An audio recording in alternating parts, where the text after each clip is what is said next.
Hello everyone, फिर से आप लोगों के लिए एक इंटरेस्टिंग स्टोरी लेकर आई हूँ। तो चलो जल्दी से वीडियो को लाइक कर दो और चैनल को सब्सक्राइब कर लो। और हाँ, अगर आपको वीडियो अच्छी लगे तो अपने दोस्तों के साथ शेयर भी कर दो। ड्रामा की स्टार्टिंग होती है हमारी फीमेल लीड जिया के साथ, जो कि एक डॉक्टर है। जैसे ही उसकी काम की छुट्टी होती है तो वो तुरंत ही अपने बॉयफ्रेंड की बर्थडे पार्टी पर जाती है, जहाँ पर उसका बॉयफ्रेंड हानो से देखते के साथ ही उसे दिखाने के लिए किसी लड़की को किस करता है और अपने फ्रेंड्स के सामने जिया का मजाक उड़ाता है कि वो चाहे जो कर ले, जिया उसे छोड़कर कभी नहीं जाएगी। जिया हमें बताती है कि वो अपनी फैमिली की नाजायज बेटी है, जिसके मॉम डैड ने उसे कभी प्यार तो नहीं करे पर हमेशा उसे बस टूल की तरह यूज करे, ताकि उसकी शादी कोई रिच फैमिली में हो जाए तो उनको फायदा मिले। और जिया को इस वजह से कोई पसंद नहीं करता था कि वो एक नाजायज बेटी है, तो सभी कोई उसे बुली किया करता था। पर तभी जिया की लाइफ में हान आया और उसने जिया की जान भी बचाया, तो जिया को लगा कि शायद वही उसकी डेस्टिनी है। पर अब जिया हमें बताती है कि अब जाकर उसे हान की असलियत पता चल रही है कि वो भी बस उसे एक गरीब नाजायज बेटी समझता है और सोचता है कि वो चाहे जो कर लेगा, जिया उसे छोड़कर कभी नहीं जाएगी। अब यहाँ पर हान जिया को देखते के साथ ही उसे कहता है कि लो ये ड्रिंक करो और सभी के सामने बोलो कि तुम अपनी वो बेकार सी जॉब को छोड़ दोगी। तो जिया उससे डायरेक्टली कहती है कि मैंने तुम्हें अभी इस लड़की को किस करते हुए देखी, मुझे इसका जवाब दो। तो वोल्ट्रा इसे कहता है कि तुम मुझसे किस एटीट्यूड में बात कर रही हो, तुम भूल गई आज मेरा बर्थडे है, इसलिए अभी सभी के सामने मुझसे माफी मांगो कि तुम मुझसे किस एटीट्यूड में बात कर रही थी। ये कहती है कि ओह हाँ, मैं तो भूल गई थी, आज तो तुम्हारा बर्थडे है। और फिर वो उसे केक दिखाकर हैप्पी बर्थडे विश करती है। फिर ये तो बड़ी खुशी खुशी कैंडल ब्लो करने लग जाता है, पर तभी जिया इसका मुंह केक में डाल देती है और वो उसे कह देती है कि मैंने तुम्हें डंप कर दी। ऐसा बोलकर वो स्टाइल में चली जाती है और सभी उसे देखते रह जाते हैं। फिर जिया अपसेट होकर जा रही होती है और वो सोचती है कि इस दुनिया में सच्चा प्यार होता ही नहीं है। और फिर वो यहाँ पर गिरने वाली होती है, पर तभी यहाँ पर उसे कोई गिरते हुए बचाता है, जो कि कोई और नहीं हमारे इस ड्रामे का मेन लीड शियन है और वो जिया का पुराना क्लासमेट है। इसलिए जिया उसे देखते के साथ ही पहचान जाती है और कहती है कि तुम अब्रॉड से वापस आ गए। तभी शियन उसे कहता है कि अब तुम्हारे बॉयफ्रेंड से तुम्हारा ब्रेकअप हो गया है, तो क्यों ना तुम अब मुझे देखो, मैं भी तुम्हारे लिए एक अच्छी चॉइस हूँ। पर जिया उसका जवाब नहीं देती और यहाँ से उसे थैंक यू बोलकर जा रही होती है। तो शियन उसे वापस से अपनी तरफ करता है और कहता है कि तुम्हारा बॉयफ्रेंड यहाँ बाहर आ रहा है। और फिर वो जिया को उठा लेता है, तो पूछती है कि तुम ये क्या कर रहे हो। ये कहता है कि मैं नहीं चाहता कि वो तुम्हें परेशान करे और फिर उसे अपनी कार में लाके बैठाता है। तभी जिया देखती है कि उसकी कार में जो फ्रेग्रेंस है वो वही है जो उसे पसंद है। फिर वो उसे बताने लगती है कि तुम नेविगेशन को फॉलो मत करो, एक छोटा रास्ता है जो हॉस्पिटल की तरफ जाता है। शियन कहता है कि मुझे पता है और मैं ऑलरेडी वही रास्ते से लेके चल रहा हूँ। जिया सोचती है कि वो तो अब्रॉड से अभी वापस आया है, तो उसे ये कैसे पता। फिर जिया अपने पॉकेट में से कैंडी का बॉक्स निकालती है, पर उसमें सारी कैंडी खत्म हो गई थी। तभी शियन उसे अपनी कैंडी का जार देता है और कहता है कि तुम जितना चाहे खा सकती हो। तो जिया काफी शॉक होती है कि उसे उसकी पसंद की कैंडी के बारे में भी पता है। फिर वो उससे पूछती है कि तुम भी खाना चाहोगे। तो वो कहता है कि हाँ, लेकिन तुम्हें खिलाना पड़ेगा क्योंकि मेरे हाथ तो बिजी हैं। जिया जब उसके मुंह में कैंडी डालने लगती है तो वो खुद ही बहुत ज्यादा शाय हो जाती है और फिर उससे पूछती है कि वैसे तुम्हें ये कैसे पता चला कि मेरा और मेरे बॉयफ्रेंड का ब्रेकअप हो गया। तो ये कहता है कि मैंने उस चीटर के बारे में बस अंदाजा लगाया था और देखो इसमें तो अपसेट होने वाली कोई बात ही नहीं है, अब तुम्हारा ब्रेकअप हो गया है तो अब तुम नई लाइफ शुरू कर सकती हो।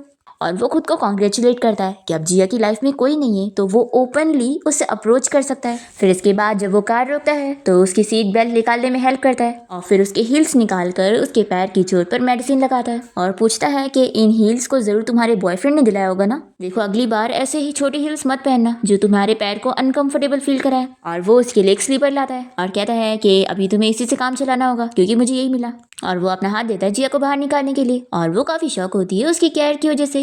ये कहता है कि तुम तो जानती हो ना कि हान और मेरी कंपनी एक दूसरे की एनिमीज है, तो मेरा जो आज तुम्हारे लिए प्रपोजल है वो सच में सीरियस है, तुम अगर चाहो तो मैं तुम्हारी हेल्प कर सकता हूँ उसे बदला लेने में। फिर इसके बाद जिया जब अपने घर आती है तो वो शियन के बारे में ही सोच रही होती है और वो सोचती है कि उसका ब्रेकअप हो गया है लेकिन उसे इतना बुरा नहीं लग रहा। अब तभी जिया को उसकी फ्रेंड सूजी की कॉल आती है, जिससे पता लग जाता है कि हान के फ्रेंड्स ने जिया का मजाक उड़ाए थे बर्थडे पार्टी में। तो जिया से पूछती है कि तुम ठीक तो हो ना। जिया कहती है कि मैं बिल्कुल ठीक हूँ और अब मैंने हान से ब्रेकअप कर लिया। ये सुनकर सूजी खुश होती है कि तुमने अच्छा काम करी और फिर वो उसे बताने लगती है कि क्या तुम्हें याद है हमारी क्लास में एक शियन नाम का लड़का था जो कि बहुत ही अमीर फैमिली का था, वही जिसका हाई स्कूल टाइम पर एक्सीडेंट हो गया था और वो अब्रॉड चला गया था ट्रीटमेंट के लिए। मुझे न्यूज मिली है कि वो अब्रॉड से वापस आ गया है और पता है एयरपोर्ट से निकलते के साथ ही वो किसी से मिलने गया था और सभी को शक हो रहा है कि जरूर वो अपनी वाइफ से मिलने गया होगा। ये सुनकर जिया शॉक होती है और फिर वो सूजी को बताने लगती है कि आज मैं भी हमारे एक पुराने क्लासमेट से मिली जिसने मुझे वापस घर छोड़ा है। तो सूजी समझ जाती है कि कहीं वो शियन तो नहीं है, तो जिया हाँ कहती है और वो सूजी को बताने लगती है कि मुझे शियन पहले से काफी अलग लगा और अब वो काफी केयरिंग हो चुका है। ये सुनकर सूजी कहती है कि कहीं ऐसा तो नहीं कि शियन तुझे लाइक करता है। जिया कहती है कि ऐसा कैसे हो सकता है। तो सूजी कहती है कि ये इम्पॉसिबल नहीं है क्योंकि मैं तो हाई स्कूल टाइम से ही उसे देखती थी कि वो तुम्हें काफी डिफरेंटली ट्रीट करता है, इसलिए मुझे तो लगता है कि तुम उसकी क्रश होंगी। फिर जिया शियन के बारे में सोचने लग जाती है और स्माइल करती है। सूजी कहती है कि क्यों ना तुम उसके साथ टाइम स्पेंड करके देखो, क्या पता वो तुम्हें पसंद आ जाए। तो जिया कहती है कि नहीं, अब मैं वापस सिंगल हो गई हूँ और मुझे अभी दोबारा प्यार में नहीं पड़ना है। और फिर जिया इस बारे में सोच रही होती है कि प्यार में है क्या, वैसे भी वो मुझे बचपन से ही नहीं मिला तो मुझे आदत है। और फिर जिया को लगता है कि शायद शियन और वो तो दोबारा कभी मिलेंगे भी नहीं। और फिर जिया अपने फ़ोन में देखती है कि उसके फेवरेट ब्लॉगर ने कुछ पोस्ट किया हुआ है। उसने लिखा होता है कि मैं जिस लड़की को हाई स्कूल से पसंद करता था आज मैं उससे फिर से मिला और वो अभी भी सिंगल है और वो हमेशा की तरह अभी भी वही काइंड और स्वीट लड़की है जिसे अभी भी स्ट्रॉबेरी मिल्क पीना पसंद है और कैंडीज खाना पसंद है। तो जिया उसे कमेंट करती है कि तुम उस लड़की को कितना लाइक करते हो, मैं विश करती हूँ कि तुम्हारा ड्रीम ट्रू हो जाए और तुम्हें वो लड़की मिल जाए। और फिर यहाँ हम देखते हैं कि वो ब्लॉगर कोई और नहीं शियन होता है। अब नेक्स्ट मॉर्निंग हम देखते हैं कि जिया की नींद खुलती है और वो देखती है कि हान ने उसे मैसेज किया है। हान ने लिखा होता है कि कल तुमने मेरे बर्थडे पर सभी के सामने मेरी बेइज्जती करी थी, इसलिए अगर आज तुम मुझे कॉल करोगी और मुझसे माफ़ी मांगोगी तो ही शायद मैं तुम्हें अभी भी अपनी गर्लफ्रेंड मानूं। पर जिया तो यहाँ पर सोच लेती है कि वो अब अपने इस फर्स्ट लव को बाय करना चाहती है और फिर वो उसका नंबर ब्लॉक करते हुए उसे गुड बाय बोल देती है। और फिर वो अपनी मॉर्निंग को एंजॉय करते हुए सोचती है कि अब वो आज से अपनी नई लाइफ स्टार्ट करेगी। दूसरी तरफ हानिया बार बार अपना मोबाइल देखकर सोच रहा होता है कि इतनी देर हो गई पर जिया ने मुझे मैसेज नहीं करी। फिर इसे न्यूज़ मिल जाती है कि शियन अब्रॉड से वापस आ गए, तो ये थोड़ा डर जाता है और सोचता है कि नहीं, जिया मुझे छोड़कर कहीं नहीं जाएगी, आखिर मैंने उसकी जान बचाया हूँ। फिर हम जिया को हॉस्पिटल में देखते हैं। उसकी एक क्यूट सी बेबी पेशेंट होती है जो कि जिया को बहुत पसंद करती है और वो उसे कहती है कि सिस्टर आप बहुत अच्छी हो, मैं आपके लिए विश करूंगी कि आपको एक बहुत ही अच्छा लड़का मिले और वो आपका बहुत ही अच्छा ख्याल रखे। फिर यहाँ पर जिया जो है अपनी सुपरवाइजर से मिलने जाती है और वो इस छोटी बच्ची शाह की कंडीशन के बारे में डिस्कस कर रही होती है कि उसे ट्यूमर है और उसका ट्रीटमेंट इतना आसान नहीं है। तो ऑर्फनेज ने तो इसका पैसा भरने से मना कर चुके थे, लेकिन एक अमीर बंदा शाह के ट्रीटमेंट के लिए सीक्रेटली पैसे भर रहा है और उसकी वजह से ही शाह का ट्रीटमेंट अब तक चलता आ रहा है। जिया उसकी तारीफ करती है कि आज की दुनिया में भी अच्छे लोग एग्जिस्ट करते हैं। फिर हम देखते हैं कि हॉस्पिटल से छुट्टी होने के बाद जिया अपने घर जाने के लिए निकल रही होती है, तभी यहाँ पर इसकी मॉम से मिलने आती है और वो उसे पूछती है कि कल हान का बर्थडे था तो तुम हान के साथ रहने के बजाय अभी भी हॉस्पिटल में काम करने आ रही हो। तो जिया अपनी मॉम को बता देती है कि मैंने उससे ब्रेकअप कर चुकी हूँ। तो ये सुनकर इसकी मॉम गुस्सा करने लगती है कि तुम पागल हो गई हो, मैं अभी भी तुम्हारे डैड की मिस्ट्रेस बन के घूम रही हूँ और अगर तुम्हारी शादी एक रिच फैमिली में हो जाएगी तो वो शायद हम दोनों को मान ले। तो जिया कहती है कि मॉम मैं वापस उस हान के पास नहीं जाऊंगी, उसने मुझे चीट किया है। तो इसकी मॉम कहती है कि तो फिर क्या तुम हमेशा एक नाजायज बेटी के नाम से जीना चाहती हो? देखो समझो इस बात को, मैन के लिए ये बात नॉर्मल होती है, तो तुम मेरी बात सुनो और वापस से हान के पास जाओ और उससे माफी मांगो और हो सके तो उसका बच्चा कर लो ताकि उसे तुमसे शादी करनी ही पड़े। जिया कहती है कि मॉम मैं ये सब नहीं करने वाली हूँ और अगर आपको ये सब करने का मन है तो आप ही कर लो, मुझे फर्क नहीं पड़ेगा कि अगर मेरा एक्स बॉयफ्रेंड मेरा स्टेप फादर बन जाएगा तो जिया की मॉम से चिल्लाती है कि तुम कितनी ज्यादा अनग्रेटफुल हो ना, मुझे तो तुम्हें पैदा ही नहीं करना चाहिए था और पहले ही मार देना चाहिए था। तो जिया कहती है कि इससे अच्छा आप एक बेटा ही कर लेती जो आपकी हेल्प करता और फिर वो अपसेट होकर जाने लगती है। तभी यहाँ पर शियन आ जाता है और वो जिया का हाथ पकड़ के उसे यहाँ से भगा के लेके जाने लगता है।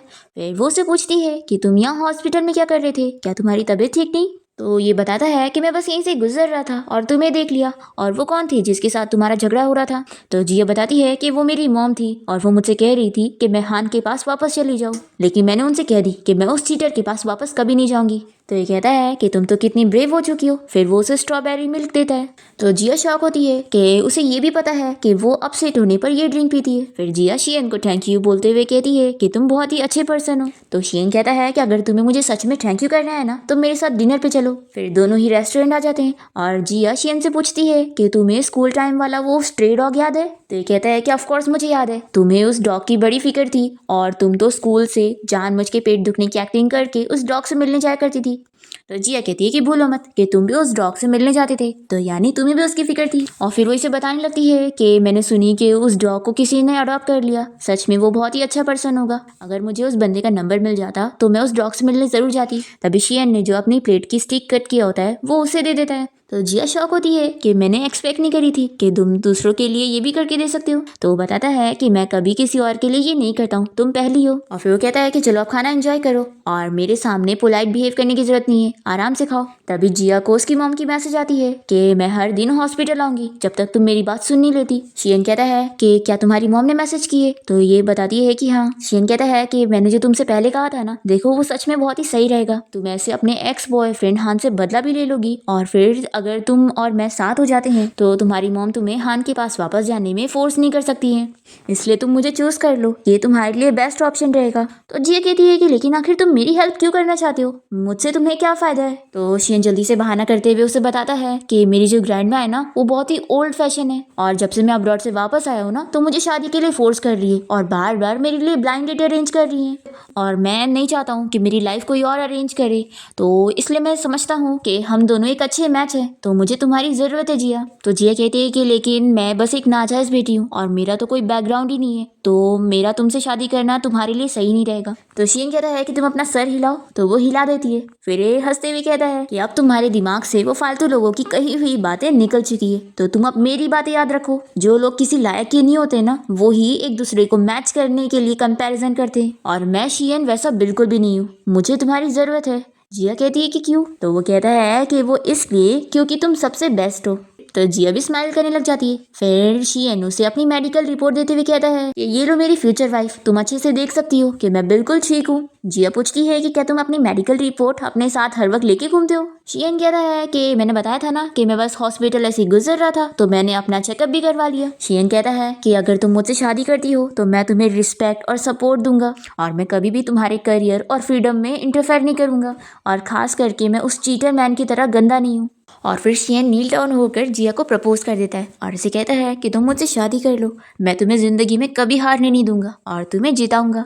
जिया देखती है कि शियन ने उसके लिए फायरवर्क्स का भी प्रिपरेशन करके रखा था उसे प्रपोज करने के लिए। ये सब देखकर वो बहुत ही खुश होती है। फिर उसे उसकी मॉम की बात याद आती है और ये सोचती है कि वैसे भी उसकी मॉम उसे शादी के लिए फोर्स कर रही है और उसकी मॉम वैसे भी उसे हान के पास जाने के लिए फोर्स कर रही है जिसके पास वो कभी नहीं जाएगी क्योंकि वो एक चीटर है। तो जिया सोच लेती है कि वो शादी में कॉम्प्रोमाइज नहीं करना चाहती है, वो अपनी मर्जी से शादी करना चाहती है, इसलिए वो शियन से कह देती है कि मैं तुमसे शादी करने के लिए तैयार हूँ। शियन ये सुनकर बहुत ही खुश हो जाता है और जल्दी से उसे हक कर लेता है। फिर ये कहती है कि हम अपना मैरिज सर्टिफिकेट लेने के लिए कब चलेंगे? तो ये कहता है कि कल का दिन कैसा रहेगा, मैंने देखा हूँ कि कल का दिन बहुत ही अच्छा है। तो जिया मान जाती है कि ठीक है फिर कल हम लोग अपना मैरिज सर्टिफिकेट ले लेंगे। फिर ये कहता है कि क्यों ना तुम कल ही मेरे घर पे भी शिफ्ट हो जाओ। फिर वो इसका एक्सप्लेनेशन देता है कि एक्चुअली मेरी ग्रैंडमा सिर्फ मैरिज सर्टिफिकेट देखकर थोड़ी ना मानेंगी, तो उन्हें पूरा यकीन दिलाने के लिए तुम्हें मेरे साथ रहना होगा ताकि मैं अपनी ग्रैंडमा को प्रूफ दे सकूं। जिया कहती है कि लेकिन अगर फ्यूचर में तुम्हें कोई लड़की पसंद आती है तो तुम मुझे बता देना, हम लोग डिवोर्स ले लेंगे, मैं नहीं चाहती कि मेरी वजह से तुम परेशान हो। तो शियन कहता है कि जिया ऐसा कभी नहीं होगा और मेरी फैमिली में कभी डिवोर्स नहीं होता और मैं सीक्रेट मैरिज करने वाला बंदा नहीं हूँ। तो फ्यूचर में जब तुम रेडी हो जाओगी ना तो मैं तुम्हारे साथ पूरी कंप्लीट वेडिंग करूंगा, डिवोर्स नहीं लूंगा। तो जिया कहती है कि तुम क्या कह रहे हो, हम दोनों के बीच में तो कुछ भी रियल नहीं है ना, हम लोग फेक मैरिज करने वाले। ये कहता है कि मेरे लिए ऐसा नहीं है, मैं तुमसे रियल शादी कर रहा हूँ और मैं तुम्हें आगे सब कुछ देना चाहता हूँ। तो तुम मेरी फैमिली का पहला वो बंदा तो नहीं बनाना चाहोगी ना जो डिवोर्स ले, मैं चाहता हूँ कि तुम मेरे लिए रिस्पॉन्सिबल रहो। तो जिया मान जाती है कि ठीक है मैं तुम्हारी जिम्मेदारी लेने के लिए तैयार हूँ। फिर जिया उसे बताती है कि मैं अभी कुछ दिनों तक सर्जरी वगैरह में बिजी रहूंगी तो मैं हर टाइम पर तुम्हारे साथ प्रेजेंट नहीं रह पाऊंगी। तो शियन कहता है कि कोई बात नहीं, मैं तुम्हारे काम के हिसाब से चीजें अरेंजमेंट कर दूंगा, तो तुम मुझे अपना वर्क शेड्यूल दे दो। जिया कहती है कि लेकिन शायद मेरे पास तो तुम्हारा नंबर ही नहीं है। फिर जब वो उसका नंबर लेने जाती है तो उसे पता लगता है कि उसके पास तो पहले से उसका नंबर है। वो कहती है कि ऐसा कैसे? तो शियन कहता है कि जरूर तुम्हारे दिल में तुम पहले मुझसे नफरत करती होंगी। तो जिया कहती है कि ऐसा बिल्कुल भी नहीं है, जरूर मैंने तुम पर ध्यान नहीं दी होंगी, लेकिन कोई बात नहीं, आज से और अभी से मैं तुम पर बहुत ध्यान देने वाली हूँ। फिर इसके बाद शियन जिया को उसके घर के बाहर छोड़ देता है और वो उसे गुड नाइट फियांसी बोलकर जा रही होती है। तो ये बहुत ही शर्माने लगता है। जिया बहुत ही शौक होती है कि तुम सच में शर्मा रहे हो, तुम्हें पता है स्कूल टाइम में मैं समझती थी कि तुम भी बाकी लोगों की तरह ही हो जो मुझसे नफरत करते होंगे कि मैं एक नाजायज बेटी हूँ। तो शियन तुरंत ही उसे बताने लगता है कि मैंने तुम्हारे बारे में ऐसा कभी नहीं सोचा। और मैं चाहता हूँ कि तुम मुझे फिर से जानना शुरू करो ताकि तुम्हें पता चले कि मैं कैसे टाइप का पर्सन हूँ। जिया मन में सोचती है कि वो इस तरीके से सीरियसली कह रहा है तो उसे ऐसा लग रहा है जैसे कि वो कितने टाइम से उसे लाइक करता है। वो कहती है कि ठीक है, मैं तुम्हें नए तरीके से जानने की कोशिश करूंगी। तो शियन उसे प्रॉमिस करने के लिए बोलता है तो जिया प्रॉमिस कर लेती है। फिर इसके बाद जब वो घर आती है तो वो शियन का दिया हुआ ड्रेस ट्राई करती है। वो सोचती है कि ये ड्रेस तो मुझ पे कितना सूट कर रहा है और फिटिंग वगैरह भी सही है। शियन को सच में पता रहता है कि मुझे क्या पसंद है और क्या नहीं। फिर वो उसे मैसेज करके बता देती है कि तुमने जो ड्रेस मुझे दिया है वो मुझे बहुत ही पसंद है। तो शियन कहता है कि अच्छी बात है, मेरी फियांसी को मेरी पसंद की हुई चीज़ पसंद आई। तुम्हें अगर और कुछ चाहिए रहेगा तो बता देना, तुम्हारा फियांसी हर वक्त हाजिर है। फिर जिया को यहाँ पर रिहान के दिए हुए फ्लावर्स नजर आते हैं तो ये उसे बॉक्स में फेंक देती है और फिर उसके दिए हुए हील्स को भी फेंक देती है। फिर नेक्स्ट मॉर्निंग जिया यहाँ मैरिज सर्टिफिकेट लेने जाने के लिए तैयार हो जाती है। तभी इसे शियन का मैसेज आता है। वो इसे गुड मॉर्निंग बोलते हुए कहता है कि अगर मेरी ब्यूटीफुल फियांसी तैयार हो गई हो तो वो मुझे किसी भी वक्त बता सकती है, मैं उसे लेने आ जाऊंगा। फिर जिया उसे मैसेज कर देती है कि ठीक है, मैं रेडी हूँ। फिर ये जैसी डोर खोलती है तो सामने शियन खड़ा होता है। वो कहती है कि मैंने तो अब भी रिप्लाई करी थी। तो ये कहता है कि मैं भी अपनी फियांसी को जल्द से जल्द देखना चाहता था। फिर वो यहाँ इसकी तारीफ करता है कि उसके ऊपर ये ड्रेस बहुत ही सूट कर रहा है और फिर वो उसके सामान वगैरह को बाहर निकालने में हेल्प करता है क्योंकि अब जिया जा रही होती है शियन के साथ उसके घर पे रहने के लिए। जिया यहाँ पर शियन से बॉक्स ले लेती है कि ये कचरा है और फिर वो इसे जाकर डस्टबिन के पास फेंक देती है और फिर वापस रिटर्न होते हुए वो हान के बारे में सब कुछ भुला देती है कि अब वो उसकी लाइफ में बिल्कुल मैटर नहीं करता। और फिर शियन यहाँ पर जिया को फ्लावर्स देने लगता है और उसे कहता है कि कॉन्ग्रेचुलेशन, अब तुमने बहुत ही अच्छी चॉइस करी हो तो तुम्हारी लाइफ और भी लकी होती जाएगी। जिया कहती है कि तुम्हारा क्या तुमने मुझे चुनकर अच्छी चॉइस कर रहे हो और क्या तुम लकी फील कर रहे हो। तो शियन कहता है कि ऑफ कोर्स मैं लकी हूँ और मेरी लाइफ में तो मैं विनर बन चुका हूँ। फिर जिया कहती है कि वैसे अचानक से फ्लावर्स क्यों। तो वो कहता है कि मेरी फियांसी को मैं फ्लावर्स दे रहा हूँ तो इसमें क्या अजीब है, और अब तो आने वाले दिनों में मैं तुम्हें और भी सरप्राइजेस दूंगा तो तुम तो बस इंतजार करो। तो जिया कहती है कि ठीक है, मैं देखूंगी कि तुम क्या क्या करोगे। दूसरी तरफ हम देखते हैं कि हान कार से अपनी कंपनी की तरफ जा रहा होता है और वो सोच रहा होता है कि वो जिया से मिलने नहीं जाएगा बल्कि वो खुद एक दिन हार मान के उसके पास वापस आएगी। जैसे कि पहले भी वो उसे जब गुस्सा होती थी तो वापस खुद ही आती थी। और वहीं बाजू से जो कार जा रही होती है उसमें जिया और शियन बैठे होते हैं और फिर दोनों यहाँ कोर्ट पहुंच जाते हैं अपना मैरिज सर्टिफिकेट लेने के लिए फोटो खिंचवाने। शियन यहाँ पर जब शर्ट पहन रहा होता है तो उसे एक आइडिया आता है और वो जिया से कहता है कि तुम मेरा बटन लगाने में हेल्प करो। जिया जब उसे इतना नजदीक से देखती है तो वो उसे देखती रह जाती है कि वो कितना हैंडसम लग रहा है। फिर वो उसे पूछती है कि वैसे तुमने अपनी नेक लाइन को इतना खोल के क्यों रखे हो। तो वो कहता है कि मैं तुम्हें सेड्यूस कर रहा हूँ इसलिए। तो जिया शाय होकर दूर हो जाती है और कहती है कि सीरियस हो जाओ नहीं तो मैं तुम्हारी हेल्प नहीं करूंगी। तो वो कहता है कि अच्छा ठीक है, अब मैं मस्ती नहीं करूंगा। फिर वो इससे कहती है कि वैसे अब तुम फ्यूचर में इतना नेकलाइन खोल के मत रखना। तो वो कहता है कि ठीक है, तुम्हारा ऑर्डर मुझे मंजूर है। फिर फोटोग्राफर इन दोनों को क्लोज खड़े रहने के लिए बोलता है तो शियन जल्दी से जिया को अपने क्लोज करता है और फिर दोनों को ही उन लोग का मैरिज सर्टिफिकेट मिल जाता है। और शियन जिया से कहता है कि अब हमारी शादी हो गई है तो तुम्हें मुझे हस्बैंड कहना चाहिए ना। एक्चुअली ग्रैंडमा को दिखाने के लिए हमें इतना तो बोलना ही होगा और हम दोनों को थोड़ा क्लोज भी होना होगा, नहीं तो फिर हम लोग पकड़े जाएंगे। ऐसा बोलकर वो उसका कान टच करने लगता है और सोचता है कि कहीं ये मुझे गलत ना समझ ले। फिर वो कह देता है कि वैसे अगर तुम्हें मुझे अभी हस्बैंड नहीं कहना है तो कोई बात नहीं, हम लोग धीरे धीरे आगे बढ़ेंगे। तो जिया कहती है कि नहीं, हमें एडवांस में तैयारी करनी चाहिए और फिर वो उसे हस्बैंड बोल देती है। तो शियन बहुत ही खुश होता है और फिर वो जल्दी से जिया और अपनी मैरिज सर्टिफिकेट का फोटो लेता है और फिर दोनों को अपने पास रख लेता है और कहता है कि मैं इन्हें अपने पास रखूंगा ताकि ये घूमे ना। और फिर शियन इस फोटो को अपने फ्रेंड्स ग्रुप में भेज देता है तो वो लोग बहुत ही खुश होते हैं कि फाइनली लड़के की शादी तो हो गई। और फिर वो अपने सोशल मीडिया पे पोस्ट भी कर देता है। जिया कहती है कि लाओ मुझे भी दे दो, मैं भी पोस्ट करूंगी। तो ये सुनकर शियन खुश होता है कि वो उन दोनों के रिलेशनशिप को पब्लिक कर रही है। और फिर हम देखते हैं कि यहाँ पर शियन की पूरी फैमिली को जब पता लगता है कि शियन ने शादी कर लिया है तो ये लोग बहुत ज़्यादा खुश होते हैं और उसका मैरिज सर्टिफिकेट देखते हुए जिया को अच्छे से देखते हैं और सभी को बहुत ही पसंद आती है कि कितनी ब्यूटीफुल लड़की चुना है उसने। और फिर ये पूरी फैमिली जिया को गिफ्ट देने के लिए अलग अलग प्रिपरेशन चालू कर देते हैं और कॉल लगा के चीज़ें खरीदना भी शुरू कर देते हैं। शियन की मॉम तो जिया के लिए बहुत सारी ज्वेलरीज ऑर्डर करने लग जाती है और उसके डैड तो यहाँ पर घर की चीजें और डेकोरेट करवाने के लिए बोल रहे होते हैं। ग्रैंड माँ सोचने में लगी होती है कि मेरी ग्रैंड डॉटर इन लोगों को मैं क्या खरीद के दूं। ऐसे ही सभी लोग प्रिपरेशन में लग जाते हैं। दूसरी तरफ हम देखते हैं कि शियन यहाँ जिया को लेकर बाहर कैफे में गया होता है और दोनों यहाँ डेजर्ट एंजॉय कर रहे होते हैं। तभी यहाँ पर शियन की पूरी फैमिली उसे मैसेज करने में लगे होते हैं और शियन की ग्रैंड माँ उसे पूछ रही होती है कि तुम ग्रैंड डॉटर इन लॉ से कहाँ मिले और उसे क्या पसंद है, तुम बताओ सब कुछ। तो शियन अपनी पूरी फैमिली को मैसेज करता है कि मेरी वाइफ बहुत ही अच्छी है, तो तुम लोग उसे डरा मत देना।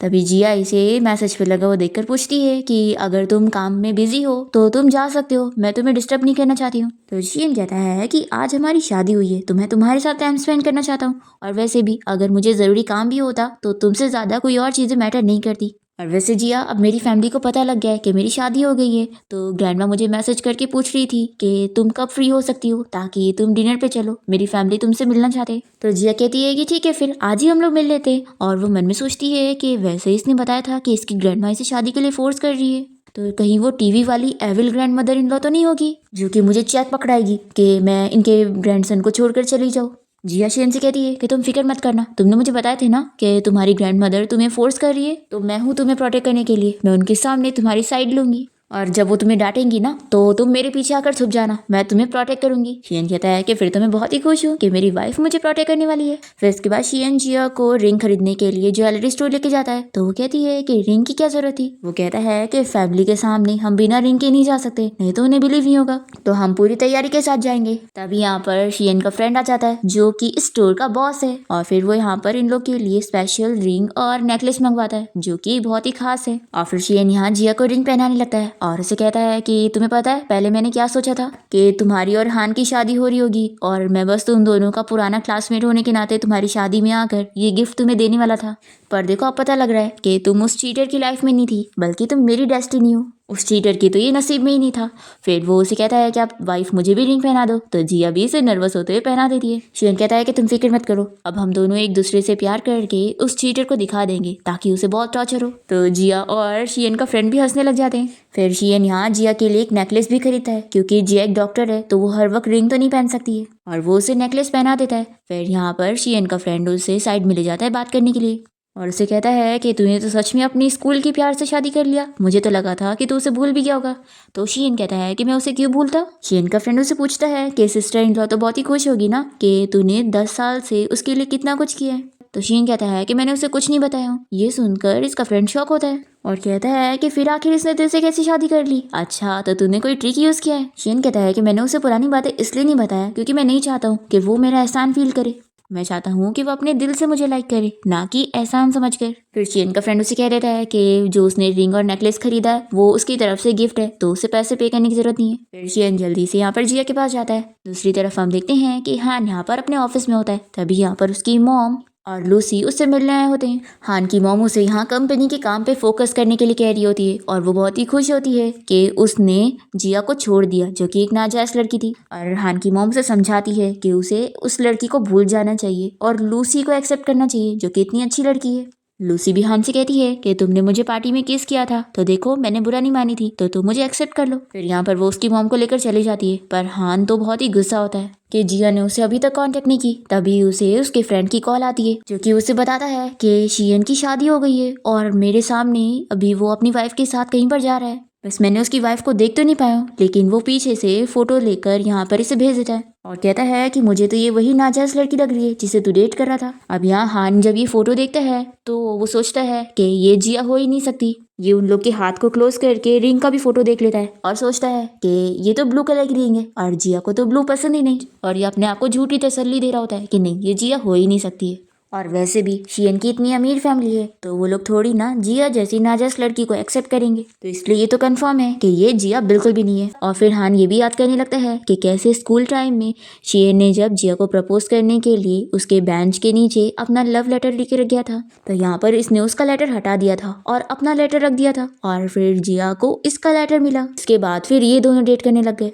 फिर हम देखते हैं कि शियन और जिया जब कार से जा रहे होते हैं, तभी यहाँ पर जिया की सभी फ्रेंड्स उसे मैसेज करके कॉन्ग्रेचुलेट कर रहे होते हैं और शॉक भी हो रहे होते हैं कि उसकी शादी हो गई। ये पूछता है कि क्या हुआ, तुम्हारे फ्रेंड्स हमारी शादी के बारे में पूछ रहे हैं, तो वो लोग क्या कह रहे हैं। जिया कहती है कि वो लोग सरप्राइज भी हो रहे हैं और हमें ब्लेसिंग भी दे रहे हैं। शियन पूछता है कि क्या हान ने भी तुम्हें मैसेज किया, तो ये कहती है कि नहीं, और वैसे वो कर भी नहीं सकता क्योंकि मैंने उसे पहले ही ब्लॉक कर चुकी हूँ। तो ये सुनकर यहाँ पर शियन को खुशी मिलती है, और तभी जिया इसकी स्माइल नोटिस कर लेती है और सोचती है कि क्या ये खुश हो गया है। फिर ये कहती है कि चलो हम लोग पहले से ही इस बारे में डिस्कस कर लेते हैं, क्योंकि अगर कहीं ग्रैंड माँ और तुम्हारी फैमिली ने इस बारे में पूछ लिए कि हम लोग कैसे मिले और हम दोनों एक दूसरे के बारे में क्या क्या जानते हैं, तो शियन कहता है कि तुम मेरी फैमिली को ये बताना कि मेरा तुम पर 10 साल से क्रश था, और मैं तो तुम्हें हाई स्कूल टाइम से ही लाइक करता था। तो जिया कहती है कि नहीं, ये सुनकर तो तुरंत ही पता लग रहा है कि ये फेक है। तो शियन कहता है कि ऐसा क्यों? अगर मैं तुमसे अभी कहूँ कि मैं किसी को 10 साल से लाइक करता हूँ तो क्या तुम बिलीव नहीं करोगी? तो ये कहती है कि लेकिन पहले तो मैं और हान एक दूसरे को डेट कर रहे थे और तुम और हान दोनों ही रिच फैमिली से बिलोंग करते हो, तो क्या तुम्हारी फैमिली को इस बारे में पता नहीं लगा होगा? शियन कहता है कि तो फिर तुम मेरी फैमिली को ये कहना कि मैं बस तुम्हारे और तुम्हारे एक्स बॉयफ्रेंड का ब्रेकअप होने का इंतजार कर रहा था और फिर जैसे ही तुम्हारा ब्रेकअप हुआ तो मैंने मौके का फायदा उठाते हुए तुम्हें प्रपोज कर दिया और मुझे मेरा 10 साल पुराना सच्चा प्यार मिल गया। जिया कहती है कि फिर अगर हम ये वाली स्टोरी बताएंगे तो इसके हिसाब से अगर मैं तुम्हारी 10 साल पुरानी क्रश हूँ तो तुम्हें मेरे बारे में चीजें पता होनी चाहिए, तो मैं तुम्हें अपने बारे में बता देती हूँ। तो शियन कहता है कि मुझे सब पता है और फिर वो बताने लगता है कि तुम क्योटो हॉस्पिटल में सर्जरी डिपार्टमेंट की चीफ सर्जन हो, तुम्हारा बर्थडे न्यू ईयर पे आता है, तुम्हें ब्लू कलर पसंद है, तुम्हें स्वीट्स पसंद है और वो उसके पसंद की सारी खाने की डिशेस भी बता देता है और उसकी सारी हरकतें भी बताता है कि वो कब क्या करती है तो कैसा फील करती है। जिया शॉक होती है कि तुम्हें ये सारी चीजें इतना क्लियरली कैसे पता? तो वो कहता है कि क्योंकि मैं तुम्हें लाइक करता हूँ। फिर जिया तो यहाँ शॉक रह जाती है और सोचती है कि तो सच्चा प्यार ये होता है। फिर इसके बाद शियन की पूरी फैमिली घर के बाहर खड़े होकर जिया के आने का इंतजार कर रहे होते हैं और सभी बहुत ही एक्साइटेड होते हैं जिया से मिलने के लिए। फिर शियन कार से बाहर निकलता है और जिया के लिए भी डोर खोलता है और फिर उसका हाथ पकड़ के उसे आगे लेकर आता है। जिया यहाँ पर उसकी पूरी फैमिली को देखकर सोच रही होती है कि वो टीवी ड्रामास की तरह वैसे ही खराब लोग होंगे, इसलिए वो शियन को पीछे कर देती है ताकि उसे प्रोटेक्ट कर सके। पर ये पूरी फैमिली तो जिया को देखकर इतने खुश होते हैं, उसे पकड़ के अंदर लेके जाते हैं और उससे काफी सारी बातें करते हैं और सभी एक एक करके जिया को अपने आप को इंट्रोड्यूस कराते हैं कि मैं शियन की मॉम हूँ, मैं शियन का डैड हूँ। उसके आंटी, अंकल, ब्रदर और उसकी ग्रैंड माँ सभी अपने आप को इंट्रोड्यूस करते हैं और उसे पकड़े हुए होते हैं कि वो उनकी डॉटर इन लोग को छोड़ेंगे नहीं। तभी यहाँ पर शियन आकर जल्दी से जिया को अपने पास करता है और वो सभी से कहता है कि इसे डराओ मत, ये मेरी प्यारी वाइफ है। फिर शियन की मॉम उसे उसके निकनेम से बुला रही होती है तो वो कहता है कि मेरी वाइफ है यहाँ पर, आप लोग उसके सामने मेरा निकनेम मत लो। तो जिया कहती है कि मुझे तो बड़ा अच्छा लग रहा है और फिर वो भी शियन को उसके निकनेम से बुलाने लगती है और कहती है कि ऐसी हैप्पी फैमिली जो एक दूसरे से इतना प्यार करते हैं वही निकनेम दे सकते हैं, लेकिन मेरे पास तो ऐसी फैमिली कभी नहीं थी। तो शियन कहता है कि लेकिन अब है और मैं तुम्हारे लिए निकनेम रखूंगा। फिर ये लोग जिया के फिर सभी मिलकर जिया के लिए निकनेम डिसाइड करने लग जाते हैं और फिर शियन के मॉम, डैड, उसकी ग्रैंड माँ और उसके अंकल आंटी सब यहाँ पर जिया से कहते हैं कि उसने अच्छा हुआ उस हान से ब्रेकअप कर ली जो कि एक चीटर बंदा था और शियन यहाँ पर उसे कभी कोई कमी महसूस करने नहीं देगा और उसकी पूरी फैमिली उसे सपोर्ट करेंगे, ऐसा वो लोग उसे कहते हैं। फिर जिया को यहाँ पर अपना वो डॉग नजर आता है जिससे वो स्कूल टाइम में मिला करती थी और फिर वो बहुत ही सरप्राइज होती है कि यानी इसे जिसने अडॉप्ट किया था वो तुम थे। शियन कहता है कि मैंने बोला था ना कि तुम्हें आगे बहुत ही सरप्राइज मिलेंगे। फिर जिया यहाँ पर शियन को थैंक यू हस्बैंड बोलती है तो बहुत ही खुश होता है। फिर इसके बाद ये दोनों पूरी फैमिली को बाय बोलकर जा रहे होते हैं और शियन की पूरी फैमिली जिया को बहुत सारे गिफ्ट देते हैं और फिर कार से जाते हुए शियन जिया से कहता है कि मेरी फैमिली कुछ ज्यादा ही बातें कर रही थी तो तुम परेशान तो नहीं हुई ना? तो जिया कहती है कि सच बोलूं तो मुझे ऐसी चीयरफुल फैमिली बहुत ज्यादा पसंद है और सबसे ज्यादा तुम्हारी ग्रैंड माँ जो कि बिल्कुल ओल्ड फैशन नहीं थी और वो ऐसे टाइप की तो बिल्कुल नहीं लगी जो अपने ग्रैंडसन को शादी के लिए फोर्स करे। ऐसा बोलकर उसके पास जाती है और पूछती है कि क्या तुम मुझे झूठ बोल रहे थे? और फिर वो शियन को इतना पास देकर खुद ही शर्मा जाती है और फिर वो देखती है कि उसके फेवरेट ब्लॉगर ने पोस्ट किया है कि अब उसने फाइनली अपनी पसंद की लड़की से शादी कर लिया और फिर ये उसे अपने फेवरेट ब्लॉगर के बारे में बताने लगती है, यानी कि उसके खुद के बारे में। तो वो सुनकर बड़ा खुश हो रहा होता है। फिर ये दोनों घर आ जाते हैं और जिया ने अपने साथ वो डॉग को भी लाई होती है और वो उसे कहती है कि तुम्हें ये घर पसंद आया कि नहीं? तो शियन उसे कहता है कि मेरी वाइफ तुम डॉग पर ध्यान दे रही हो पर मुझ पर नहीं, भूल गई कि आज क्या हुआ है? तो वो कहती है कि ऐसा क्या हुआ है। फिर वो अपने डॉग के साथ खेलने में लगी होती है तो ये उसे उठा लेता है और बताता है कि आज हमारी वेडिंग नाइट है और उसे अंदर लेके जाता है। फिर उसके बाद जिया यहाँ बहुत ही नर्वस हो रही होती है और तभी इसे इसकी फ्रेंड कॉल करके वेडिंग नाइट के बारे में पूछने लगती है और फिर यहाँ पर शियन आ जाता है तो ये जल्दी से अपनी फ्रेंड का कॉल कट करती है और शियन कहता है कि क्या हुआ, तुम वेडिंग नाइट के लिए एक्साइटेड हो रही थी? तो जिया कहती है कि ऐसा बिल्कुल भी नहीं है, लाओ तुम्हारे बाल गीले ना, मैं सुखाने में हेल्प कर देती हूँ। तो वो भी मान जाता है कि ठीक है कर दो। तभी वो उसके एक जार में एक फ्लावर देख लेता है और पूछता है कि ये क्या है। तो जिया बताती है कि हाई स्कूल सेरेमनी वाले दिन किसी ने मेरी बेंच के पास ये फ्लावर गिरा दिया था और मुझे ये बहुत ही पसंद आया तो मैंने इसे अपने पास रख ली। हमें फ्लैशबैक में दिखाते हैं कि उस दिन शियन ही जिया को ये फ्लावर देने के लिए गया था और उसकी बेंच के ऊपर रखने वाला था, पर तभी उसने देखा था कि फ्लावर तो थोड़ा सा खराब है तो वो रिटर्न करने के लिए चला गया था और तभी फ्लावर का एक हिस्सा यहीं पर रह गया और फिर जब वो रोड क्रॉस करके जा रहा था तभी उसका एक्सीडेंट हो गया। इसी के साथ ही फ्लैशबैक यहाँ पर खत्म होता है और जिया शियन को बता रही होती है कि तुम तो मेरी फैमिली सिचुएशन जानते ही हो कि मेरे मॉम डैड मुझसे प्यार नहीं करते थे और मुझे मेरी लाइफ में कभी किसी ने फ्लावर नहीं दिया था और तभी मुझे ये फ्लावर अपनी बेंच के पास मिला तो मुझे ऐसा फील हुआ कि जैसे ये मेरे लिए किसी ने छोड़ कर गया तो मैंने अपने पास रख ली। शियन जल्दी से उसे हक कर लेता है और सोचता है कि वैसे तो वो उसे सच में फ्लावर देने वाला था, पर उसकी ये कोइंसिडेंट की वजह से भी वो अपनी लाइफ में इतने टाइम तक खुश थी। फिर नेक्स्ट डे हम देखते हैं कि जिया अपने हॉस्पिटल जाकर अब सभी को अपनी मैरिज की गिफ्ट बांट रही होती है तो सभी लोगों से कॉन्ग्रेचुलेट करते हैं। पर यहाँ पर बस एक डॉक्टर होता है जो कि जिया से बहुत ही जेलस होता है और कहता है कि तुम्हारा हस्बैंड थोड़ी ना कुछ खास है, अगर वो अच्छा होता ना तो तुम्हें ऐसे काम पर थोड़ी ना भेजता। देखो मेरी भी शादी हुई है लेकिन मैंने अपनी वाइफ को कैसे घर पे रखा हूँ और वो घर के काम करती है और बच्चे संभालती है और मैं यहाँ पर पैसे कमाने का काम करता हूँ। तो जिया ऐसे कहती है कि तुम मेरे हस्बैंड के बारे में ऐसा नहीं बोल सकते हो, तुम्हें पता भी है वो मेरी कितनी रिस्पेक्ट करता है, इसलिए दोबारा मेरे हस्बैंड के साथ कंपैरिजन तो करने का सोचना भी मत। ऐसा बोलकर वो चली जाती है। फिर इस बंदे की बेइज्जती जाती है और सभी लोग भी यहाँ पर जिया के हस्बैंड की तारीफ कर रहे होते हैं कि उसने उन लोगों को कितना अच्छा गिफ्ट दिया है भाई। दूसरी तरफ हम देखते हैं कि शियन भी अपनी कंपनी जाकर सभी को अपनी शादी के गिफ्ट बांट रहा होता है और वहाँ पर जिया की तारीफ करते हुए कह रहा होता है कि मेरी वाइफ बहुत ही ज्यादा अमेजिंग है और तुरंत ही उसे वॉइस नोट भेज के बता रहा होता है कि वाइफ मैं तुम्हें बहुत मिस कर रहा हूँ। जिया यहाँ हॉस्पिटल में होती है और इसका लंच टाइम होता है और वो इसका मैसेज देखकर स्माइल करने लगती है। तभी वो देखती है कि बाहर कॉटन कैंडी वाला आया है तो ये जल्दी से खरीदने जाती है और वो सोचती है कि शियन को ये पसंद आएगा कि नहीं। तभी इतने में यहाँ पर इसकी मॉम इसे पकड़कर चिल्लाने लगती है कि मैं तुम्हें हान के पास वापस जाने के लिए कह रही हूँ और तुम यहाँ कॉटन कैंडी वगैरह खरीद रही हो, और उसे फेंक देती है और कहती है कि तुम कैसी बेटी हो, मैं तुम्हारे अच्छे के लिए बोल रही हूँ। तो जिया कहती है कि अच्छा आप मेरे अच्छे के लिए मुझे वापस से उस चीटर मैन के पास जाने के लिए बोल रही हैं। आप सच में कैसी मॉम है जो अपनी सेल्फिशनेस के लिए अपनी बेटी को ऐसा कह रही है। आपको पता है उसने सिर्फ मुझे चीट ही नहीं किया है बल्कि मुझे एक नाजायज बेटी बोला है। तो इसकी मॉम कहती है कि इसमें क्या झूठ है, तुम हो एक नाजायज बेटी और इस वजह से तो मैं कह रही हूँ कि उस हान के पास वापस चली जाओ और जब तुम उससे शादी कर लोगी ना तो उसकी फैमिली में जाने के बाद सब तुम्हारा पास्ट भूल जाएंगी।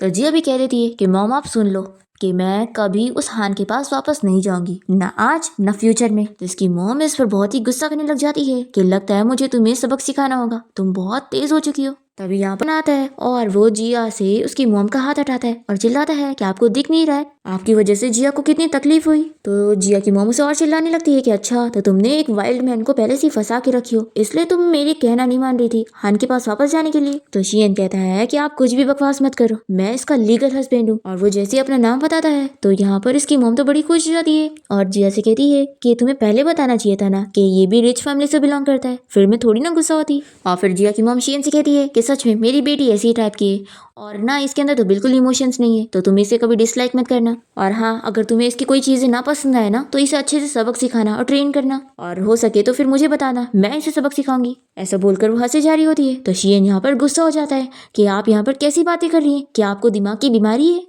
मैं अच्छी तरीके से जानता हूँ कि जिया कितनी अच्छी लड़की है और आप इसकी सगी मॉम होकर उसे वो चीज करने पर फोर्स कर रही है जो वो नहीं करना चाहती। फिर यहाँ पर जिया की मॉम उसे कहती है कि देखो मुझे माफ कर दो, मैं पहली बार मॉम बनी हूँ ना तो मुझे ज्यादा एक्सपीरियंस नहीं है। शियन कहता है कि अच्छा आप पहली बार मॉम बनी है तो क्या आप जिया को इस तरीके से बिहेव करेंगी? वो भी तो पहली बार आपकी बेटी बनी है ना, तो उसका क्या कसूर है जो आप उसे इस तरीके से ट्रीट कर रही हो?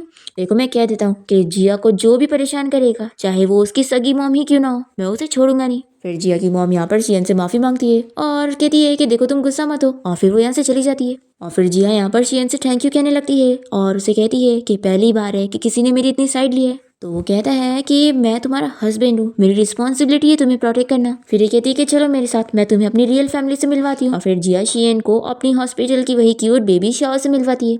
और शाह यहाँ पर बहुत ही स्ट्रिक्टली इससे क्वेश्चन करती है कि अंकल क्या आप मेरी जिया सिस्टर के बॉयफ्रेंड हो? तो ये कहता है कि क्या अंकल, और हाँ कौन सा बॉयफ्रेंड, मैं तो तुम्हारी जिया सिस्टर का लीगल हस्बैंड हूँ और ये देखो तुम्हारी सिस्टर ने मुझे अपने हाथों से रिंग भी पहनाई है। शाह कहती है कि फिर आप ये बताओ कि मेरी सिस्टर को कौन सी कैंडी खाना पसंद है? तो ये बता देता है।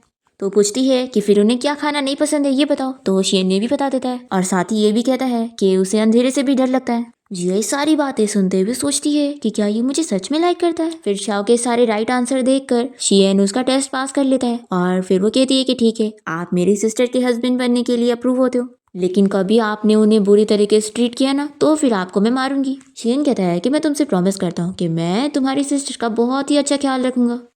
फिर हम देखते हैं कि हान की कंपनी में प्रॉब्लम्स आ रही होती है तो वो बीमार होने लगता है और फिर देखते हैं कि उसकी मेडिसिन यहाँ पर है ही नहीं। उसे याद आता है कि कैसे जिया हमेशा उसकी मेडिसिन का ध्यान रखती थी। फिर ये अपने असिस्टेंट से कहता है कि मैं जिया से मिलने के लिए हॉस्पिटल जाना चाहता हूँ। फिर जैसे ही हॉस्पिटल के बाहर पहुंचता है तो ये यहाँ पर शियन को देखकर पूछता है कि तुम यहाँ पर क्या कर रहे हो। तो शियन इसे बताता है कि मैं अपनी वाइफ से मिलने आया था, वो यहाँ पे डॉक्टर है। तो हान सोचता है कि जिया भी तो डॉक्टर है, लेकिन वो इसकी वाइफ थोड़ी ना हो सकती है। फिर शियन से कहता है कि वैसे मैंने उम्मीद नहीं किया था कि तुम एक डॉक्टर से शादी करोगे, ये जॉब कितनी टायरिंग है ना, और इसमें ज़्यादा पैसे भी नहीं है, तो तुम ऐसे कैसे खुलेआम सभी को बता रहे हो कि तुम्हारी वाइफ एक डॉक्टर है। तो शियन कहता है कि तुम्हारी सोच और मेरी सोच बहुत ही अलग है, मेरी नज़रों में तो डॉक्टर जितना अच्छा प्रोफेशन तो कोई और है ही नहीं। तो हान कहता है कि मैं डॉक्टर प्रोफेशन की बुराई नहीं कर रहा हूँ, उल्टा मेरी गर्लफ्रेंड भी एक डॉक्टर है, पर वो अपने पेशेंट की वजह से मुझे हमेशा इग्नोर किया करती है, इसलिए मैंने ये सब बोल दिया। तो शियन इसे समझाता है कि फिर तो तुम में ही कमी होगी, तभी तो तुम्हारी गर्लफ्रेंड तुम पर ध्यान नहीं दे रही है। और दूसरी तरफ यहाँ मेरी वाइफ देखो, वो इतना बिजी रहती है तो वो भी हमेशा मुझ पर ध्यान देती है, और मैं और मेरी वाइफ तो एक दूसरे से बहुत प्यार करते हैं, हम लोग जल्दी वेडिंग रखने वाले, तो मैं तुम्हें इनविटेशन भेजूंगा, तुम आना जरूर। फिर यहाँ पर हान बहुत ही अपसेट हो जाता है और अपने असिस्टेंट से कहता है कि चलो मुझे वापस चलना है। और फिर हम देखते हैं यहाँ शियन को, जो कि जिया से मिलने जाता है और कहता है कि देखो मैंने तुम्हारे लिए टिफिन लेकर आया हूँ, थोड़ा सा रेस्ट कर लो, और मेरी ब्यूटीफुल सी वाइफ के लिए ये प्यारे प्यारे फ्लावर्स भी। जिया बहुत ज्यादा खुश होती है और शियन को किस कर लेती है। फिर जॉब से छुट्टी होने के बाद जिया ज्वेलरी स्टोर जाती है शियन के लिए एक नेकलेस खरीदने के लिए, और वो सोचती है कि मैं उसे ये गिफ्ट में दूंगी तो काश उसे पसंद आ जाए। तभी लूसी भी यहाँ पर शॉपिंग करने आई होती है और वो जिया से कहती है कि क्या तुम ये हान के लिए ले रही हो, तो मैं तुम्हें बता दूं कि उसे ये स्टाइल बिल्कुल पसंद नहीं है, इसलिए दूसरा ले लो, नहीं तो वो तुम्हें माफ नहीं करेगा। जिया इसे समझाती है कि मैं उस हान को भूल भी चुकी हूँ और उसका नाम मेरे सामने मत लिया करो, मुझे बहुत ही डिस्गस्टिंग फील हो रहा है। तो लूसी यहाँ पर फिर से जिया के नाजायज होने का मजाक उड़ाने लगती है। तभी इतने में यहाँ पर शियन की ग्रैंडमा ये देख लेती है और वो लूसी को चिल्लाती है कि आखिर वो कितनी बदतमीजी से बात कर रही है। और फिर ग्रैंडमा जिया की साइड लेते हुए लूसी को काफी सारी चीजें सुना देती है और उसे बाहर लेके चली जाती है। तो लूसी सोच में पड़ जाती है कि आखिर ये मिस्टर शियन की ग्रैंडमा लूसी जैसी नाजायज लड़की को इतनी रिस्पेक्ट क्यों दे रही थी। ग्रैंडमा जिया से बताती है कि वो तुमसे इस तरीके से बात कर रही थी, इसलिए मुझे उस पर बहुत ही गुस्सा आया, नहीं तो मैं इतनी गुस्से वाली नहीं हूँ, मुझसे डरना मत। जिया कहती है कि ग्रैंडमा आप बहुत प्यारी हो और मुझे तो बहुत ही पसंद हो, और वो लड़की तो है ही डांट खाने लायक, मैंने भी उसे चिल्लाई थी, लेकिन आपसे ज्यादा मस्त नहीं। ग्रैंडमा पूछती है कि तुमने ये नेकलेस जरूर शियन के लिए ली होगी ना, देखना उसे बहुत ही पसंद आएगा, चलो अब तुम लोग अपनी डेट एंजॉय करो, मैं तुम लोग को डिस्टर्ब नहीं करूंगी। ऐसा बोल के ग्रैंडमा चली जाती है। और फिर जिया तो इस बारे में सोचकर बड़ी खुश होती है कि वो शियन के साथ डेट पर जाएगी। फिर जिया शियन की कंपनी जाती है और वो जैसे ही स्टाफ को कुछ कहने वाली होती है तो स्टाफ इसे देखते के साथ ही पहचान जाती है और उसे ग्रीट करते हुए बताती है कि बॉस अभी ऑफिस में है और मीटिंग अटेंड कर रहे हैं, तो क्या आप वेट करेंगी कि मैं उन्हें डायरेक्टली जाके बता दूं कि आप आई हैं। जिया शॉक होकर पूछती है कि क्या तुम मुझे जानती हो।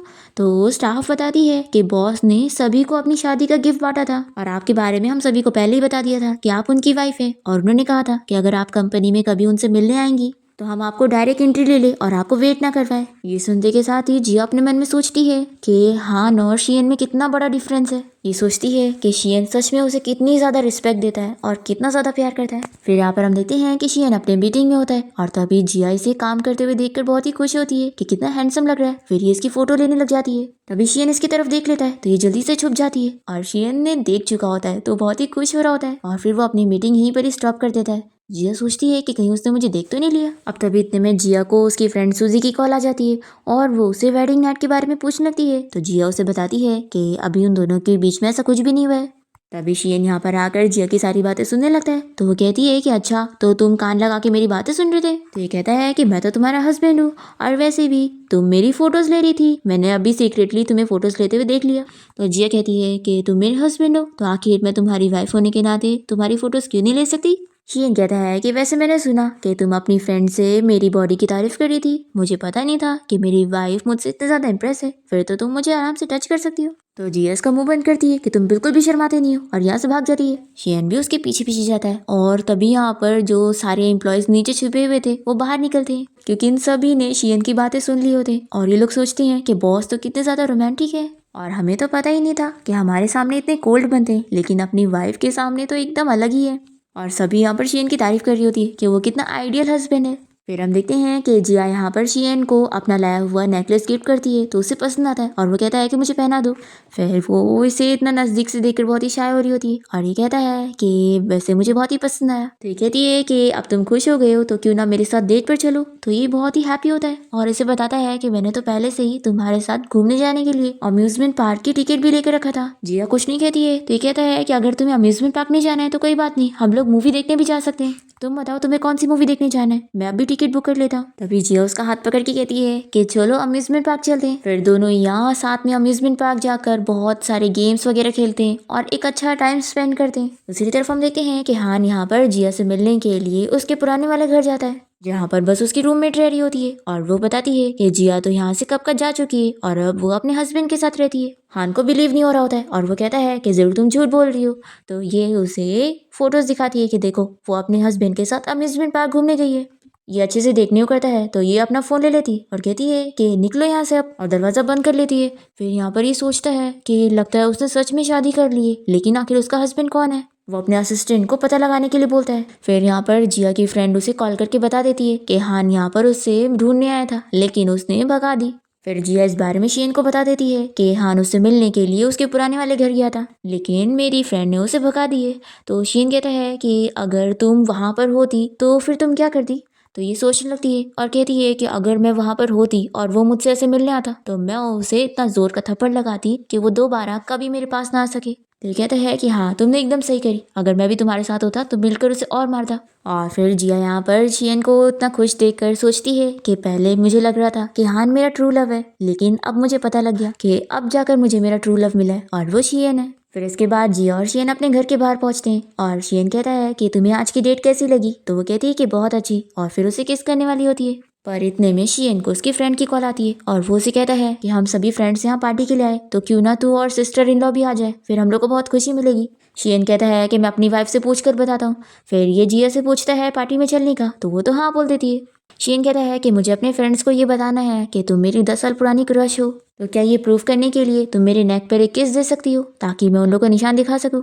तो जिया इसके नेक पर किस कर लेती है। फिर ये बहुत ही खुश होता है। फिर जैसे ये लोग पार्टी में पहुंचते हैं तो ये अपने सभी फ्रेंड्स को ये किस दिखाकर उन लोगों को चिढ़ा देता है। फिर पार्टी से आने के बाद जब ये लोग घर आते हैं तो यहाँ पर जियन तो काफी ड्रंक हो चुका होता है और वो जिया को पकड़ के उसे काफी सारी बातें कर रहा होता है। इतने में हान यहाँ पर जिया को कोई और नंबर से कॉल करता है और उसे चिल्लाने लगता है कि आखिर ऐसे कैसे वो किसी से शादी कर सकती है। जिया उसे काफी चीजें सुनाती है और चिल्लाती है कि दोबारा मुझे परेशान मत करना, मैं अभी अपने हस्बैंड के साथ बिजी हूँ। ऐसा बोलकर वो उसका कॉल कट करती है और तभी ये शियन को देखकर उसके लिप्स पर फिर से किस करने वाली होती है पर वो तो इतने में सो जाता है। फिर ही सोचती है कि अच्छा हुआ वो सो गया, नहीं तो मैं आज अपने आप को कंट्रोल ही नहीं कर पाती और कुछ गलत ही हो जाता और हम दोनों के बीच में तो सिर्फ कॉन्ट्रैक्ट मैरिज है तो मुझे ऐसा नहीं करना चाहिए। फिर वो जब यहाँ वापस से शियन के पास आती है और उसे ब्लैंकेट से कवर करने लगती है तभी वो उसे पकड़ के बेड पे लेटा देता है और नींद में होने की एक्टिंग करते हुए उसे उठने ही नहीं दे रहा होता है। तो जिया सोचती है कि बस ऐसे पास में सोने से थोड़ी ना कॉन्ट्रैक्ट का रूल टूटेगा और फिर वो सो जाती है। तो यहाँ पर शियन स्माइल करने लगता है। फिर नेक्स्ट डे से जिया शियन को इम्प्रेस करने के लिए बहुत ही अच्छे से तैयार होती है और देखती है कि उसने उसके लिए ब्रेकफास्ट रेडी करके रखा है।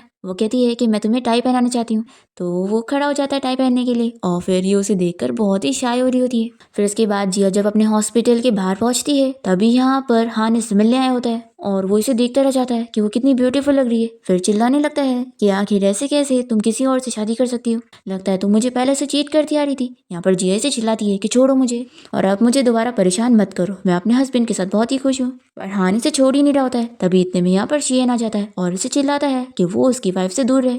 हान को बिलीव नहीं होता कि शियन ने इससे शादी की है तो यहाँ पर शियन इसे अपना मैरिज सर्टिफिकेट दिखा देता है।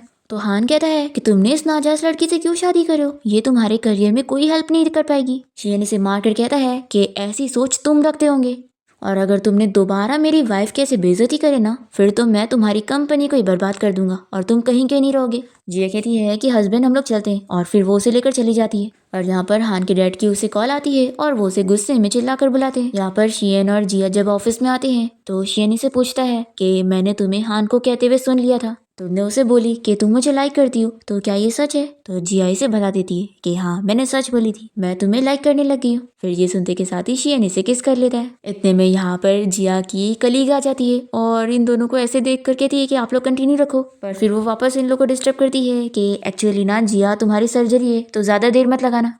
फिर जिया से कहती है कि मैं तो भूल ही गई थी, मुझे जल्दी से सर्जरी के लिए जाना होगा। फिर नेक्स्ट सीन में हम देखते हैं कि जिया यहाँ हॉस्पिटल में होती है। तभी यहाँ पर शाओ का जो डॉक्टर ट्रीटमेंट कर रहा होता है, उसे जब ये पता लगता है कि जिया और शियन की शादी हो गई है, तो वो उसे बता देता है कि शियन ही असल में शाओ के ट्रीटमेंट का पैसा भर रहा है। और उसे भी बता देता है कि हाई स्कूल के बाद से जो उसकी स्कॉलरशिप का पैसा आता था उसके डॉक्टर बनने के लिए, वो भी उसकी तरफ से था। ये सब जानने के बाद जिया काफी शौक होती है कि शियन ने उसके लिए कितना कुछ किया है और उसे अब तक प्रोटेक्ट करता आया है। फिर जिया शियन के लिए फ्लावर्स लेकर जाती है और उसे कहती है कि तुमने मुझसे इतना कुछ छिपाया, आखिर तुमने मुझे क्यों नहीं बताया कि तुमने मेरे लिए इतना कुछ करे हो, तुम इडियट हो। वो कहता है कि मैं नहीं चाहता था कि तुम एहसान में रहो, मैं हमेशा तुम्हारे लिए सारी चीजें अपने दिल से करता था, तुम्हारा एहसान पाने के लिए नहीं। फिर यहाँ पर दोनों ही किस करते हैं। फिर इसके बाद शियन की पूरी फैमिली जिया और शियन की शादी की तैयारी में लग जाते हैं और जिया को शॉपिंग पर ले जाकर उसकी पसंद की सारी चीजें खरीदते हैं। फिर फाइनली जिस दिन वेडिंग सेरेमनी वाला दिन आता है, तो यहाँ पर शियन सभी लोगों को अपनी वाइफ से मिलवाता है। सभी लोग शॉक हो जाते हैं कि जिया जैसी नाजायज लड़की को मिस्टर शियन ने एक्सेप्ट कर लिया। यहाँ पर वो सभी को समझा देता है कि जिया के बारे में कोई भी ऐसी बातें नहीं करेगा क्योंकि अब वो उसकी वाइफ है। यहाँ पर शियन ने पार्टी में उन क्लासमेट्स को भी इनवाइट किया होता है जो कि जब जिया छोटी थी तो उन लोगों ने मिलकर जिया को बुली करने के लिए रूम में लॉक करे थे। तो यहाँ पर शियन का असिस्टेंट भी इन लोगों को रूम में लॉक करके इन्हें सबक सिखाता है और बताता है कि ये मिस्टर शियन का ऑर्डर है, तुम लोगों ने उनकी वाइफ के साथ जो किया वो तुम लोगों को भी भुगतने मिलेगा। अब तभी यहाँ हान जिया को पार्टी में साइड में लेकर जाता है और उसे यहाँ पर परेशान करने लगता है कि वो शियन को छोड़ दे और उसके पास वापस आ जाए। ये यहाँ पर इसे कहती है कि मुझसे दूर हो जाओ, पर ये मान ही नहीं रहा होता है। तभी इतने में यहाँ पर सिक्योरिटी गार्ड्स आ जाते हैं और कहते हैं कि सॉरी हम लेट हो गए। जिया कहती है कि प्लीज इससे अभी यहाँ से बाहर निकाल दो, मैं इसे देखना नहीं चाहती हूँ। तभी यहाँ पर वो कलीग आ जाता है जो कि जिया को हॉस्पिटल में बिल्कुल लाइक नहीं करता है। वो उसे बताता है कि उसने उसकी और उसके एक्स बॉयफ्रेंड की फोटो ले ली है और अब वो शियन को दिखा देगा कि वो उसे कैसे चीट कर रही है। तो ये कहती है कि तुम मुझे ऐसे धमकी नहीं दे सकते हो। तभी शियन यहाँ पर खुद आ जाता है तो ये बताने लगती है कि ये मुझे ब्लैकमेल कर रहा है। तो ये यहाँ पर शियन को इसकी और हान की फोटो दिखा देता है और कहता है कि आपकी वाइफ आपको चीट कर रही है। और मन में सोचता है कि कोई भी हस्बैंड ये बर्दाश्त नहीं कर पाएगा कि उसकी वाइफ अपने एक्स से मिल रही थी। शियन इसे चिल्लाता है कि तुमने मेरी वाइफ की कितनी गंदी फोटो ली हो। तो ये सुनकर वो शॉक हो जाता है और फिर शियन कहता है कि वैसे तुम होते कौन हो मेरी वाइफ के ऊपर इल्जाम लगाने वाले, तुमसे कई गुना ज्यादा मैं अपनी वाइफ को जानता हूँ और तुम जैसे लोग होते कौन है ऐसा बोलने वाले। और फिर ये जिया से कहता है कि ये तुम्हें बुली किया करता है ना, रुको मैं इसे फायर करवा देता हूँ, फिर ये कभी हॉस्पिटल में तुम्हें नजर नहीं आएगा। तो जिया कहती है कि हस्बैंड तुम कितने ज्यादा अच्छे हो। फिर जिया और शियन घर आ जाते हैं। तभी जिया को उसकी फ्रेंड की कॉल आती है और वो जिया से कहती है कि मैंने जो तुम्हें ड्रेस भेजी हो ना वो पहनो, वो शियन को देखना कितनी पसंद आएगी। फिर यहाँ पर जिया वही ड्रेस पहनकर शियन को सेड्यूस कर रही होती है और फिर दोनों ही यहाँ नाइट स्पेंड कर लेते हैं और फिर जिया और शियन हर दिन बहुत ही अच्छा टाइम स्पेंड कर रहे होते हैं। फिर हम देखते हैं कि जिया के मॉम डैड यहाँ पर उससे मिलने आते हैं और जिया की मॉम उसे बताती है कि तुम्हारे डैड ने अब मुझसे शादी करने के लिए मान गए और उन्होंने कहा है कि बस तुम उनकी कंपनी का प्रॉफिट करवा दो क्योंकि अब तो तुम्हारा शियन के साथ कनेक्शन है इतनी रिच फैमिली के साथ। तो जिया इन दोनों से कह देती है कि मैं ऐसा कुछ भी नहीं करने वाली क्योंकि आप लोगों ने कभी मुझे अपनी बेटी माना ही नहीं। वो अपने डैड से कहती है कि पहले तो कभी आपने मुझे एक्सेप्ट नहीं किया और अब आप एक्टिंग करने चले।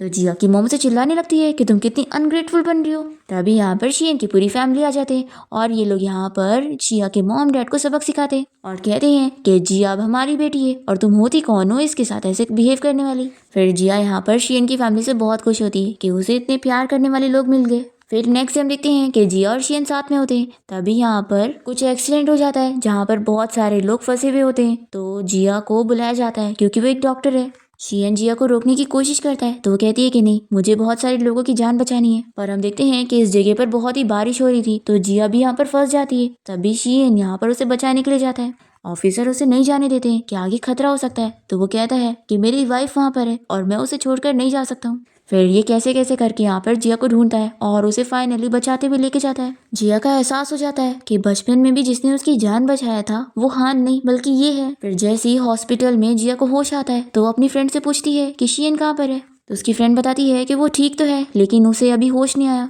फिर जिया जल्दी से शियन से मिलने जाती है और रोते हुए उसे कहने लगती है कि तुमने मेरे लिए इतना कुछ करे तो आखिर अब तुम उठ जाओ। अभी यहाँ पर शियन का फ्रेंड यहाँ पर जिया से मिलने आया होता है और वो भी उसे पुरानी चीजें बता देता है जो कि शियन ने उसे छुपा के रखा था। फिर जिया तो शियन के लिए और रोने लग जाती है। तभी वो उठ जाता है और कहता है कि मैं ठीक हूँ तो अब रो मत। फिर नेक्स्ट डे हम देखते हैं कि जिया से मिलने के लिए यहाँ पर हान आया होता है और वो जिया से माफी मांगता है और उसे शियन का लेटर भी दे देता है। और ये बता देता है कि कैसे शियन ने उसके लिए कन्फेशन लेटर रख ही गया था तो इसने हटा दिया था। और ये भी बता देता है कि असल में शियन ने ही उसकी जान बचाया था और इसने बस उसकी जगह ले लिया था जब उसे होश आया था। तो फिर ये सब बताने के बाद वो जिया से कहता है कि अब तुम मुझे माफ़ कर दोगी। तो वो कहती है कि मैं तुम्हें कभी नहीं माफ़ करूंगी और हाँ, फिक्र मत करो, मैं तुमसे नफरत भी नहीं करूंगी क्योंकि अब हमारा कोई लेना देना नहीं है। फिर जिया शियन को सरप्राइज देने के लिए अपने हाई स्कूल लेकर जाती है जहाँ पर उसने पहले से ही सारे फ्रेंड्स वगैरह को भी इनवाइट करके रखी होती और उन्हें समझा देती है कि सभी स्कूल के कपड़े पहन कर आएंगे और यहाँ पर ये लोग शियन को सरप्राइज देंगे।